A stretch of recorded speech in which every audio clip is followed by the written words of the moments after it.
হাসি মুখে কথা কল্যাণ মহুয়ার। অতীত ভুলে সখ্যতা গড়ে তুললেন দুই সাংসদ। একসময় একে অপরের চক্ষুশূল ছিলেন।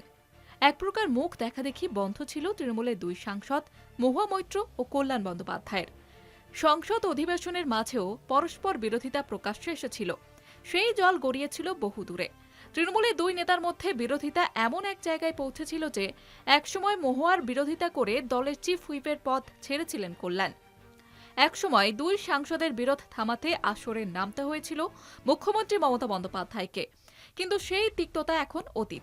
এবার এক অনুষ্ঠানে শাসক দলের দুই হেভিওয়েট সাংসদকে একে অপরের সঙ্গে হাসি মুখে কথা বলতে দেখা গেল। রবিবার এক বিয়েবাড়ির অনুষ্ঠানে গিয়েছিলেন কল্যাণ ও মহুয়া। সেখানে দুজনকে একে অপরের সঙ্গে হেসে কথা বলতে দেখা গেল।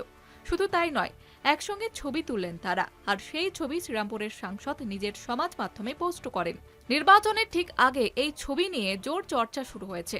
রবিবার ছিল তৃণমূলের রাজ্যসভার সাংসদ সাগরিকা ঘোষ ও বিশিষ্ট সাংবাদিক রাজদীপ সরদেশাইয়ের মেয়ের বিয়ে।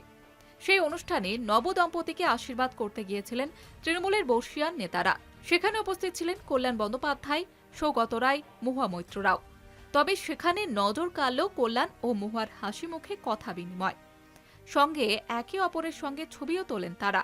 এই বিষয়টি নির্বাচনের আগে চর্চার কারণ হয়ে দাঁড়িয়েছে। কারণ কল্যাণ বন্দ্যোপাধ্যায়কে একসময় নারী বিদ্বেষী, হতাশাগ্রস্ত বলতেও পিছপা হননি কৃষ্ণনগরের সাংসদ মহুয়া মৈত্র।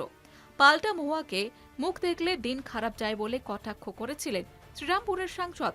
ফলে বেশ কিছু সময় ধরে দুই নেতার মধ্যে সম্পর্ক একেবারে তিক্ততায় গিয়ে পৌঁছেছিল।